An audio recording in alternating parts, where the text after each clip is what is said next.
تو اس کو عدالت میں پیش کیا جائے۔ لیکن آپ دیکھیں گے عثمان ڈار کو گرفتار کیا گیا کراچی سے، اور وہاں کے ہوم منسٹر بریگیڈیئر حارث نواز نے یہ سٹیٹمنٹ دی ہے کہ اس کے خلاف وارنٹ آف اریسٹ تھا، اس کی بنیاد پر ہم نے گرفتار کیا۔ لیکن کیا اس گرفتاری کے بعد آئین کے آرٹیکل 10 کے مطابق 24 گھنٹے کے اندر اس کو عدالت میں پیش کیا جانا چاہیے تھا؟ لیکن 24 گھنٹے میں تو نہیں کیا کام، 25 دن کے بعد اس کو کسی میڈیا ہاؤس میں پہنچا دیا گیا،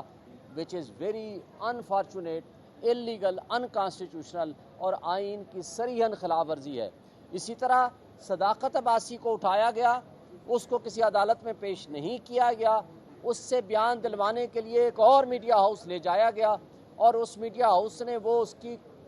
پریس ٹاک نہیں ریلیز کی، تو پھر اس کے دوسرے دن گھر لے جایا گیا، گھر میں اس کی ویڈیو بنائی گئی، ویڈیو میڈیا کو دی گئی، اور اس کے بعد پھر وہی ڈالے والے اس کو واپس لے گئے، اور کہاں لے گئے اس کا کوئی پتہ نہیں۔ اسی طرح شیخ رشید کے ساتھ جو لوگ گرفتار کڈنیپ ہوئے تھے، شاکر صاحب نامی بندہ وہ واپس آ گیا، لیکن شیخ رشید کا ابھی نہیں پتا وہ کہاں ہے۔ آپ اسی طرح دیکھو فروخ حبیب کو گرفتار کیا، کڈنیپ کیا، اس کے ساتھ اس کے گھر والے، اس کے رشتہ دار تھے، جب وہ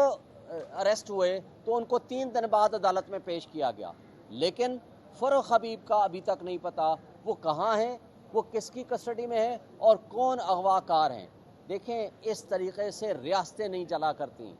ریاست کی بنیاد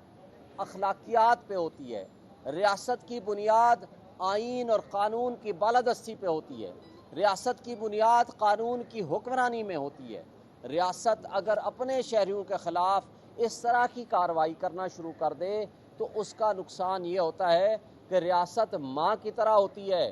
ریاست کے افراد پھر ماں سے وہ محبت کا، پیار کا، عزت کا رشتہ مانگتے ہیں، لیکن کیا ریاستی ادارے یہ ماں کا کردار ادا کر رہے ہیں؟ اور اگر نہیں کر رہے تو ان کے لیے سوچنے کا مقام ہے۔ ایک طرف جمہوریت کو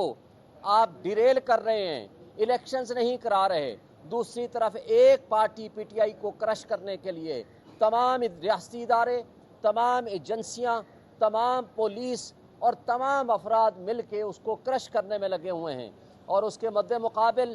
ایک اشتہاری مجرم بھگوڑا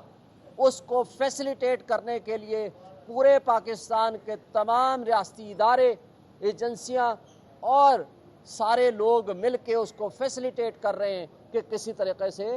اس کو ہم فیسیلیٹیٹ کر رہے ہیں، لیکن عوام ان کو مسترد کر چکی ہے۔ اب عوام کو فیصلہ کرنے دیں، کیا ان ملک کے جو 25 کروڑ عوام آج مہنگائی، بے روزگاری، بدترین قسم کی معاشی افراتفری کا شکار ہو چکے ہیں، کیا ان کا واحد حل فری اینڈ فیئر الیکشنز نہیں ہے؟ اگر وہ ہے تو آپ ایسا جبر اور ظلم اور بربریت کا ماحول نہ پیدا کریں کہ اگر ہمارے پی ٹی آئی کے لوگ پی ٹی آئی کرک میں جلسہ کریں تو ان کو سیدھی گولیاں آپ مارتے ہیں۔ مردان اور سوات میں گھر کی 4 دیواری کے اندر اگر کوئی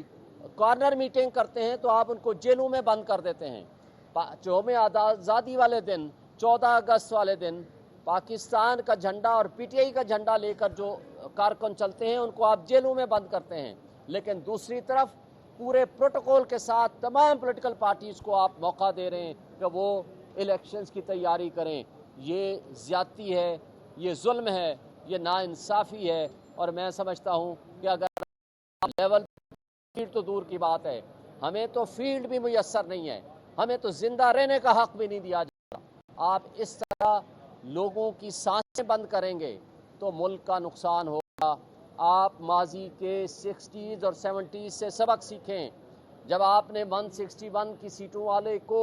شیخ مجیب الرحمان کو غدار ڈکلیئر کر کے اس کے اوپر چڑھائی کر دی اور 81 سیٹوں والے کو اقتدار دے دیا، تو خدا نخواستہ اس کا نقصان اپنی مملکت کو ہوا، ہماری ریاست کو ہوا، ہمارے ملک کو ہوا۔ آج اس ملک میں آپ واحد سیاسی جمہوری